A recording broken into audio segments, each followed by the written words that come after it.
Hello everyone, I'm Dr. Daniel Barth with Astronomy for Educators, here with another exciting hands-on activity for your classroom. This week we're putting up a short video on something we called the Lunar Phase Challenge, which was quite popular in a lot of postings. So we're going to show you how it works today. The idea is quite a simple one.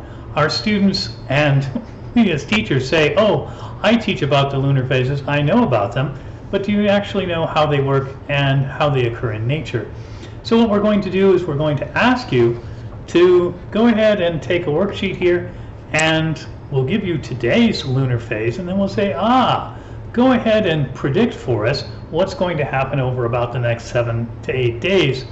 And then we're going to let you observe and see what you can see and see if your observation meets up with your prediction. Now, of course, what we're really talking about here is the scientific method.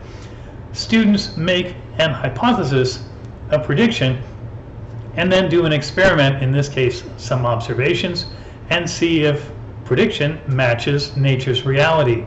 Too often we get into a situation where we say, your hypothesis was wrong, you were incorrect, you lose points. That's really not the way we should be doing science. After all, we are predicting what nature does based on what we observe, but predictions are never perfect. And we don't do science to prove we're right, we do science to become more right.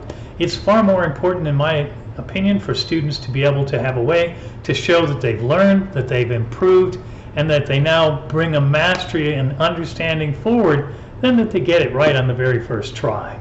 So let's take a look how this works. We're going to go ahead and switch the camera and show you with some little diagrams. Here we go. Here we are. We're going to start with a round circle. Now, interestingly, the shadow that makes up the lunar phases, this shadow runs completely from the North Pole to the South Pole. Did you know that? And when we see the moon in the sky, of course, it tips from side to side as it rotates and it moves through the sky. But in every case, that shadow, which we call the terminator, starts at the North Pole and curves smoothly around and finishes up at the South Pole. So the first hint we're going to give everyone is make sure you start your shadow line at the North Pole, the 12 o'clock position, and finish at the South Pole, the 6 o'clock position. It's not necessary to shade this in with great detail, just something so we know where the light and dark are. By the way, this line here is called the terminator. Do you know what happens there? If you were standing there on the moon and the shadow was moving this way, you would be experiencing sunset, because as the Earth, any planet or moon, rotates in space, it carries you around from the daylight side into the nighttime side. And so where we just see the shadow moving here, in reality the moon is rotating with respect to the sun. Anyone on the surface would be experiencing sunset. By the same token, if the shadow is going the other way, we would be experiencing sunrise. How often have you been told that when we look at the lunar phases, we're really looking at the sunrise and sunset line as it crosses the face of the moon? Well, we've got our phase here. We've seen how to draw it. Let's take a look at what happens with our activity sheet.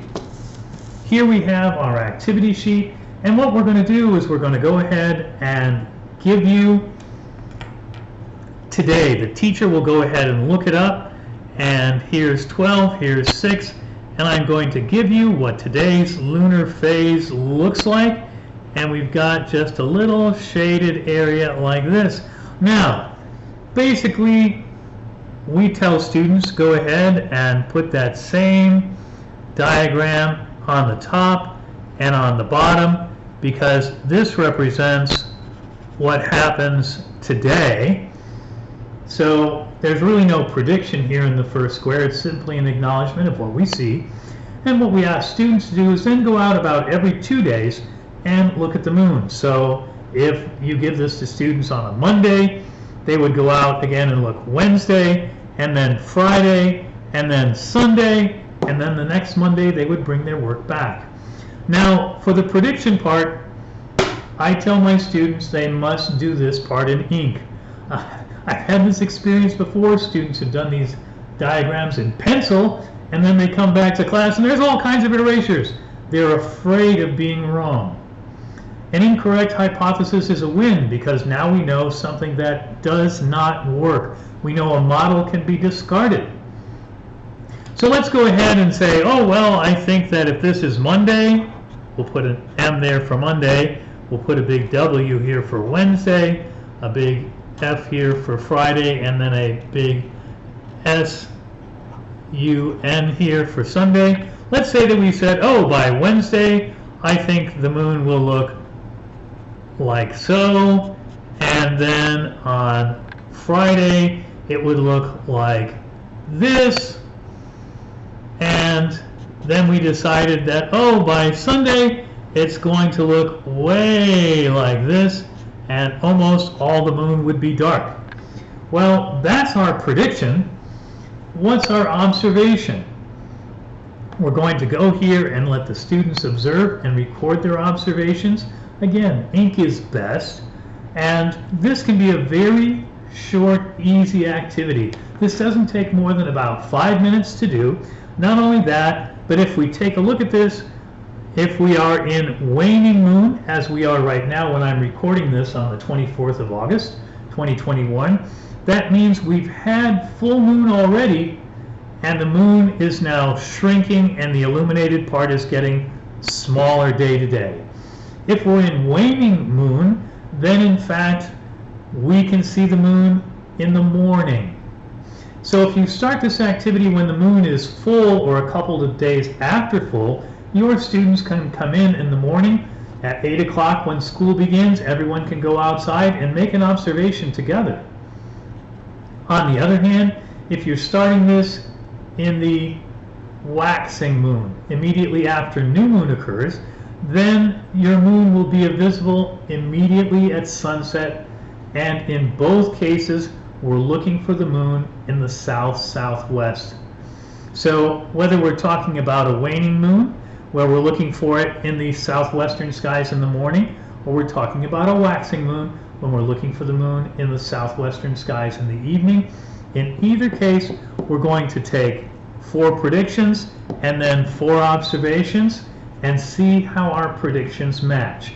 Now there are follow-up activities after this, which I will be posting, which will show you how to make basically a lunar calendar of phases, and after that we can go ahead and make a physical model and see how the lunar phases actually work. I believe we already have a video on that. In any case, I hope that you like this. Please like this video and subscribe to our channel for more updates. And if you would like a copy of this worksheet, you're welcome to email me at astronomyforeducators@gmail.com. Please put moon phase prediction in the subject line, and I'll send this right out to you so you can use it in your classroom right away. It's a great activity that gets kids outdoors and observing. And as I said, if you wait till after the full moon, you can do it at your classroom in the morning. If you go ahead and wait until after the new moon, when the moon is waxing, then the students will do it at home with their parents in the backyard.